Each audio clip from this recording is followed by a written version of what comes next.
Guys, I just found a place যেখানে গিয়ে আপনি মাত্র 500 টাকা বাজেটে বেস্ট কোয়ালিটির কিছু ফুড আইটেম ট্রাই করতে পারবেন। Yes, you heard it right, মাত্র 500 টাকা খরচ করে অনেকগুলো খাবার খেতে পারবেন কেবলমাত্র এই রেস্টুরেন্টটা থেকে। আর সব থেকে মজার বিষয় হচ্ছে এই রেস্টুরেন্টটা আয়নাঘরের ঠিক পাশে। কিভাবে রেস্টুরেন্টটা আয়নাঘরের পাশে, তার নাম কি, সেই সবকিছু নিয়েই থাকছে আজকের ভিডিওটা। So without any delay let's get start into the video. গিয়ে দেখলাম তাদের একটা নতুন মেনু কার্ড লঞ্চ হয়েছে, তাই সবগুলো খাবার তাদের নিউলি লঞ্চ হওয়া মেনু কার্ড থেকে অর্ডার করে ফেলি। আর তার ভিতরেই ছিল এই হায়দ্রাবাদি চিকেন দম বিরিয়ানি, যেটা সার্ভ করার আগেও এটার উপরে ময়দার একটা কোটিং দিয়ে এটাকে আবারও দমে রাখা হয়। আর যখন ময়দার কোটিংটা সরাচ্ছিলাম এত সুন্দর একটা স্মেল বের হয়েছিল।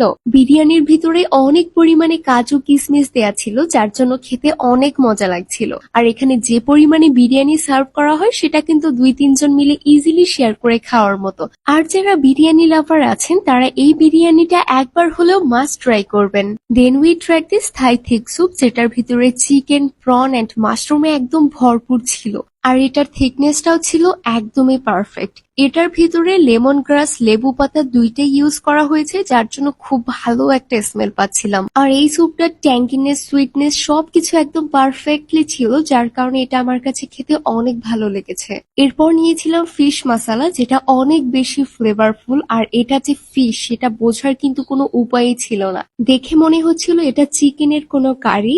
আরো নিয়েছিলাম ডাল বাটার ফ্রাই, যেটার উপরে এত পরিমাণে বাটার দেওয়া ছিল আর এটার স্মেলটাও ছিল খুবই সুন্দর। অ্যান্ড এই দুইটার সাথে খাওয়ার জন্য নিয়েছিলাম একটা বাটার নান, যেটা ছিল অনেক বেশি সফট। হাত দিয়ে একটু টান দিলেই জাস্ট বাটার নানটা ছিঁড়ে আসছিল, এত বেশি সফট ছিল। আর এটা ডালের সাথে খেতে তো আমার কাছে অস্থির লেগেছে। ডালের ভিতরেও বাটারি একটা ফ্লেভার ছিল অ্যান্ড নানটা দিয়ে খেতে এত মজা লাগছিল। প্রাইসের তুলনায় প্রতিটা খাবার খেতেই আমার কাছে অনেক বেশি ভালো লেগেছে। এরপর ট্রাই করলাম সেই ফিশ মশালা, যেটার ভিতরে টমেটোর পেস্টও ইউজ করা হয়েছিল, যার জন্য সুইটিশ একটা ফ্লেভার পাওয়া যাচ্ছিল। ফিশটাও বেশ নরম ছিল, যার জন্য এটা খেতে আরো বেশি মজা লাগছিল। এখান থেকে আমরা দুইটা ড্রিঙ্কস আইটেমও ট্রাই করি। একটা হচ্ছে মাচা আইসড লাটে আর আরেকটা হচ্ছে আইসড চকলেট। দুইটাই খুব সুন্দর করে ডেকোরেট করে দিয়েছিল। তো প্রথমেই ট্রাই করছি মাচা আইসড লাটে।